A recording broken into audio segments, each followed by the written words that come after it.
என் பேர் சூர்யா. நாங்கள் மறைமலை அடிகள் கவர்மெண்ட் ஸ்கூல்லேருந்து வரோம். நாங்கள் வந்து பாடத்தில் படிக்கும்போது தண்ணியோட தேவையை பற்றி படித்தோம்.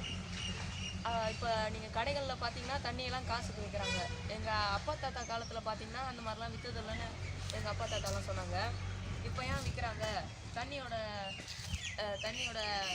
அத்தியாவசியத்தை நாங்கள் புரிஞ்சுக்கின்னு தண்ணியை பற்றி ஒரு ப்ராஜெக்ட் செய்யலான்னு வந்தோம். நாங்கள் வந்து என்னோடய ஃப்ரெண்ட்ஸோட 5 பேரை சேர்த்துக்கின்னு நாங்கள் ஒரு டீமாக இந்த ப்ராஜெக்ட் பண்ணுறோம். என் ஃப்ரெண்டு பேர் வந்து காளிதாஸ், என் பேர் வெங்கட், அவன் பேர் ஆதித்யன், என் பேர் சந்துரு. நாங்கள்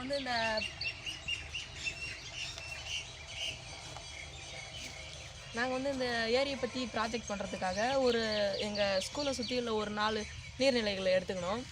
அந்த நீர்நிலைகள் பார்த்திங்கன்னா ஃபஸ்ட்டு தென்னம்பாக்கத்தில் உள்ள நத்தமேட்டில் உள்ள பெரிய ஏரியை எடுத்துக்கணும். அந்த ஏரியை பார்த்திங்கன்னா அந்த ஏரியோட பரப்பளவு பார்த்திங்கன்னா 2308 மீட்டர் ஸ்கொயர் இருக்குது. அந்த ஏரி அகலமாகவும் இருக்குது, நீளமாகவும் இருக்குது. அந்த ஏரியை சுற்றி வீடுகளும் இருக்குது, விவசாய நிலங்களும் இருக்குது. ஆனாலும் அந்த ஏரி தண்ணியை வந்து எதுக்குமே யூஸ் பண்ணுறதில்ல.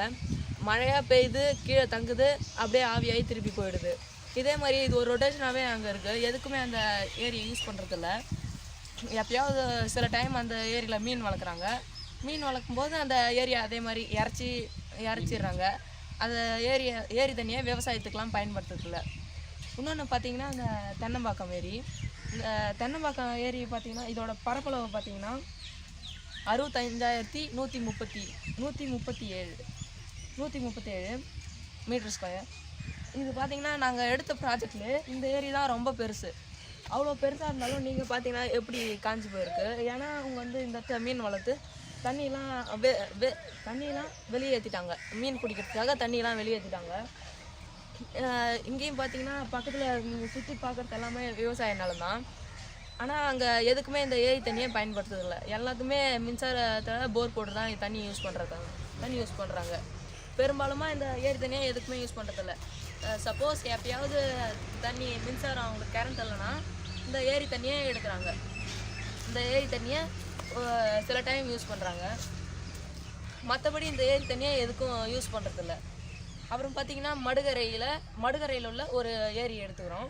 அந்த ஏரியோட பரப்பளவு பார்த்திங்கன்னா 22,655. அந்த ஏரியும் அப்படி தான். அந்த ஏரி வந்து கொஞ்சம் தாழ்வான முன்னாடியே நீங்கள் வீடியோ பார்த்துருப்பீங்க. அந்த ஏரி வந்து தாழ்வான இடத்துல இருக்கிறதுனால விவசாய நிலத்தில் அவங்க பாய்ச்சுற தண்ணி தான் அதுக்கு போதே தவிர ஏரியிலேருந்து தண்ணி அவங்க எதுக்குமே யூஸ் பண்ணுறதில்ல. மழை பெய்யப்போ ரொம்ப வெள்ளம் வரப்போலாம் அந்த ஏரி நிறைஞ்சி ஊர் வரைக்கும் வருதுன்னு அந்த ஊர் மக்கள்கிட்ட நாங்கள் கொஷினரிஸில் தெரிஞ்சுக்கணும். அது பக்கத்துலேயே பார்த்தீங்கன்னா இன்னொரு குளம் இருக்குது. அதுவும் நாங்கள் ப்ராஜெக்ட் எடுத்தது தான். அந்த குளத்தை வந்து தென்னங்குளம்னு சொல்கிறாங்க. அந்த குளத்தை சுற்றி ஃபுல்லாக விழல் மாதிரி இருக்கும். விழல் தான் அடர்த்தியாக இருக்குது. அந்த குளத்தில் வந்து டிடிஎஸ் எல்லாமே நல்லதில் தான் இருக்குது.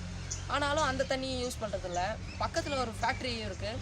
ஆனாலும் அந்த ஃபேக்ட்ரி கூட அந்த குளத்தை நம்பி இல்லை. எதுக்குமே அந்த ஏரி தண்ணியை குளத்து தண்ணியை நாங்கள் எடுத்ததில் எதுக்குமே யூஸ் பண்ணுறதில்ல. இப்போ நீங்கள் பார்த்தீங்கன்னா ஒரு பாட்டில் தண்ணி 1 லிட்டரே 30 ரூபா விலை அதிகமாக விற்கிறாங்க.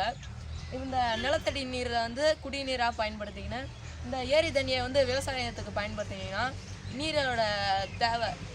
நீரோட தேவையை மக்களுக்கு புரிய வச்சு இந்த நீரை சேமிக்கலாம். தேங்க்யூ.